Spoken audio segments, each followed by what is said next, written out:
Olá, hoje nós vamos falar um pouco a respeito da teoria de projeto arquitetônico. Vocês conhecem a definição de projeto arquitetônico, mas hoje nós vamos aprofundar as questões conceituais relacionadas a ele. Bem, então, para iniciar, nós vamos falar um pouquinho sobre a arquitetura. O que é a arquitetura? Eu costumo dizer que a arquitetura é a mais científica das artes e a mais artística das ciências. E por que isso?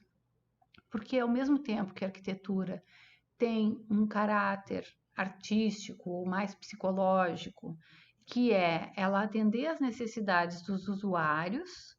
Então, eu tenho que atender tanto necessidades objetivas quanto psicológicas desses usuários.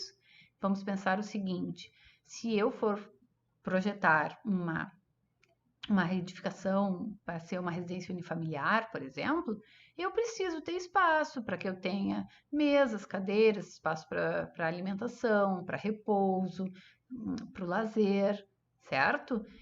Coisas bem objetivas. Então, vou precisar de mesa, cadeira, sofá, cama, enfim, bancada de pia e essas coisas, tá? Agora, ele também tem questões que são bastante subjetivas e são psicológicas, como, por exemplo, eu posso citar a cor que eu vou pintar esses ambientes. Se eu tiver um mesmo ambiente pintado, por exemplo, na cor laranja, ou na cor preta, ou na cor branca, eu vou ter sensações diferentes neste mesmo ambiente, certo? Porque a arquitetura tem esse caráter que é um caráter bastante artístico, de como que ela vai influenciar nas sensações das pessoas que estão usando esses espaços. E nós, como projetistas de arquitetura, nós temos o compromisso de atender da melhor maneira o nosso usuário, certo? Bom, então esse é o caráter artístico da arquitetura. E por que será que ela é científica? Se eu refletir a respeito dessa tinta, não do ponto de vista psicológico das sensações que ela está produzindo nos usuários, mas do ponto de vista técnico, de como é que ela foi produzida pela indústria, que tipo de pigmento que foi utilizado, se ela é lavável, se ela não é lavável, de quanto em quanto tempo eu vou ter que fazer manutenção, isso é muito característico da ciência, porque está vinculado a um método, a uma técnica. Nós temos uma discussão lá no Moodle e eu quero saber qual é a opinião de vocês a respeito desse tema, que tipo de dimensões vocês acham que a arquitetura abarca, e essa discussão, a partir dos comentários de vocês no fórum, elas vão embasar a nossa próxima aula. Bem, continuando, a gente vai chegar então no projeto de arquitetura, que é o projeto arquitetônico. O professor Evan Silva, que era um professor da URGS, ele definiu o projeto arquitetônico como uma proposta de uma solução para um problema determinado, tá, de organização humana, e que está vinculado a uma determinada forma construível. Então, um projeto arquitetônico só é considerado como tal se ele for possível de ser construído. Então, ele está relacionado a uma forma e também com a descrição dessa forma e as prescrições para a sua execução. A respeito dos objetivos do projeto arquitetônico, eu trago essa imagem bem antiga também, lá do livro do professor Elvan, mas ela tem eu gosto muito dessa imagem, porque eu acho que ela é bastante ilustrativa. Até hoje, esse tipo de relação permanece, apesar de que o nosso projetista ainda usa uma régua T, que vocês nem sabem o que é isso. Né? A gente não consegue nem imaginar um projetista, um arquiteto, um técnico ou um engenheiro hoje trabalhando com uma régua T. Mas posso dizer para vocês que não faz tanto tempo assim. Então, nós temos aqui o projetista. Esse projetista, ele é uma peça-chave no processo. Ele tanto pode ser o arquiteto, o engenheiro ou mesmo o técnico em edificações.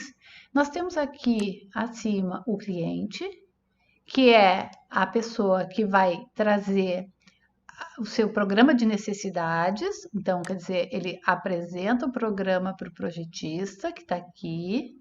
O projetista apresenta ali uma proposta e esta proposta vai receber a aprovação. Mas não se iludam de que esse processo é assim direto, porque muitas vezes a gente vai ter que fazer várias propostas até que a gente receba a aprovação desse cliente. O projetista é a pessoa responsável pela aprovação nos órgãos da burocracia, que seriam os órgãos de controle. E ele também, então a burocracia está aqui.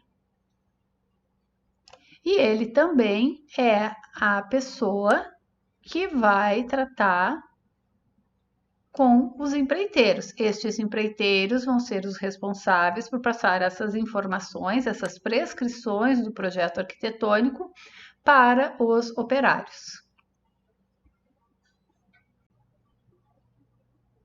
Em relação aos órgãos de controle aos quais estou me referindo, eu gostaria que vocês respondessem a uma enquete. Então, vocês vão abrir o aplicativo, que eu já indiquei para vocês na última aula, vão digitar este código, que é o código da nossa enquete, e vão responder quais são os órgãos que um projeto arquitetônico pode precisar ser aprovado. Vocês devem se lembrar que, dependendo do tipo de projeto, ele tem que passar por algumas etapas de aprovação. Então, eu quero que vocês escrevam lá até 3 órgãos aos quais vocês se lembram que o projeto pode precisar ser aprovado.